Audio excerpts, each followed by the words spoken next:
So we're sorry about this. I'm just very amateurish at this. So you've got, I'm don't forget, I'm not on top of that. I'm exhausted from no sleep. Okay, so we're into the summer of 1993. Um, as I said, I worked it out. I think I must have been paying £35 a week rent. So let's say we're right there, 8 weeks or nine. Let's say 8 weeks, for example, July and August. So that's 240, £280, and don't forget I had to put the deposit on top of that. So say 100, that's £390.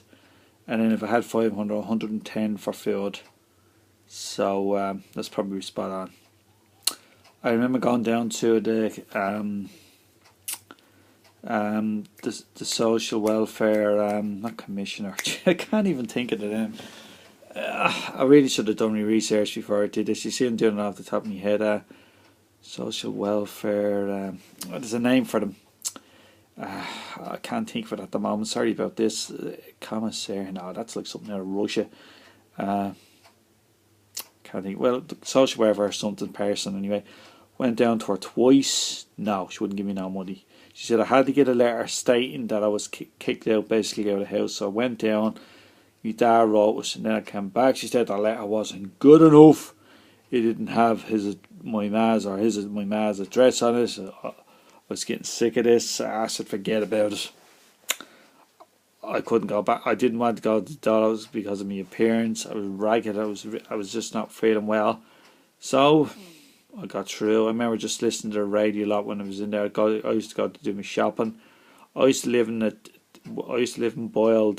They used to have these lovely things that were in the local supermarket.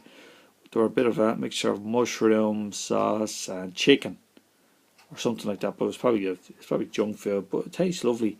And you just boil it in the water in a pot. So I used to boil it in for, I don't know, I was 15, 20 or 25 minutes or something. And it was lovely. And I used to, of course, eat a lot of cheese and ham and corned beef sandwiches. I always used to live in sandwiches and junk food occasionally. Like I used to buy a bottle of orange, but I still only weighed about 9.5 stone. But I still had chronic insomnia. Actually, no, I got one night's sleep. What happened was, a few weeks before I knew I'd run out of money, I went out to see was there anywhere where I could kind of, if you could call it, sleep rough. So I ended up going into the city centre. I think I actually saw a replica, now this might be wrong, of the Santa Maria, the ship or the boat that brought Christopher Columbus to the Americas in 1592. I might be wrong, because it was the 500th anniversary, 1500, working out 1992, so it's 19. It might have been just on the keys. Now I could be wrong. People are going to say you got it out. Maybe I have. I thought it looked very old. It looked like the replica of the Santa Maria. It was in the harbour at the time on the dock. So I went down there at Clary. I was lying on it, freezing cold. The air was fairly damp, even though it was the summer. Just a lot of dew in the air, and then it was very dirty. I was on car. I got out the bus. It was about 5 o'clock in the morning. Back to Dunleary. I was burnt out. That day I actually fell asleep. Yeah. So I'm being honest with you now. Fell asleep for the first time since 1989. And I just collapsed from exhaustion for 6 hours or more. I was burnt out. I was wow. I just slept there. But that was a flash in the pan. That was the only, and I had chronic insomnia from then on and for the next couple of years. So that's how I remember it. And actually, somehow I forgot my key before I actually went in. I had to wait for one of the tenants to come out in early in the morning, so I just forgot my key. And I got back up. I was just lucky. And as I said, eventually, end of August, by early September, I was flat broke. I was so broke that I couldn't even afford to buy a pen for 10p. I had to use a burnt matchstick to write a note. That morning he was going to be collecting the rent, so I had to get out. I had my old bike with me. It was a banger of a bike. The tyres were threadbare. But that was my only means of transportation. And that day it got real stormy, and it started raining a lot. It was one of the wettest Septembers I could ever remember.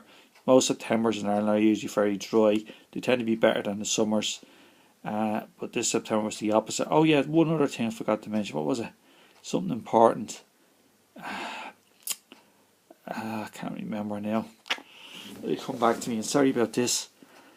trying to remember something. Oh, I forgot. Sorry. So I got my bike. I cycled back to my ma's. I said, "Ma, I'm broke. I'm nowhere. I'm homeless." I said, "Ma, can I not stay?" I had to beg with her to stay. Next day I went looking for jobs. I went cycled out all the way out to Tala, I think it was. And I think I went to at least 5 or 6 different, maybe even more, 5 or 6 different building sites, maybe 7. Not one person would give me a job. I was willing to work for 50p an hour. That's how desperate I was. Couldn't get a job. I think they just took one look at me and said, "This guy can hardly stand. He hasn't got a chance. It's not work here." So it was lashing rain, but I had a bit of waterproof gear, so I was cycling around. And I remember one time, this was really serious. I was thinking about robbing the bank. Things had gotten so desperate. But I had no balaclava. The only means of getting away was a bicycle. It sounds very funny, but it's true. I'd seriously contemplating doing it. I was trying to figure out how I'd have to get a toy gun, go in and put a bag over my head with holes in it, and the for eyes and the mouse. It would have been like something out of The Simpsons, but it was true. And then somehow, if I got the money, I had to get on the bike and cycle while the guards would be chasing after me. It would be a total fiasco. And could you imagine if that was heard in court? Even the judge would be laughing. So I decided, and I was so burnt out anyway, I said, forget about it. So, as I said, I couldn't get a job anywhere. I even went into Jacobs just before Danone ever took over. It was still Jacobs, and they were still making everything in Ireland, all the biscuits, well, nearly everything in Ireland anyway. So I tried to bluff my way in. I said, "The man says, where are you going?" I was security. I said, "There's a guy, Mick there. I want to talk to him. He works with the packaging, or not packaging. He puts the boxes on the backs of the lorries or something." I said, "There's no Mick here." "Well, Mick here," he says. And I know he didn't say the Mick. I said, "Mick." And then I said, "No, I'm really looking for a job." And then he said, "I think you need a CV." So a CV?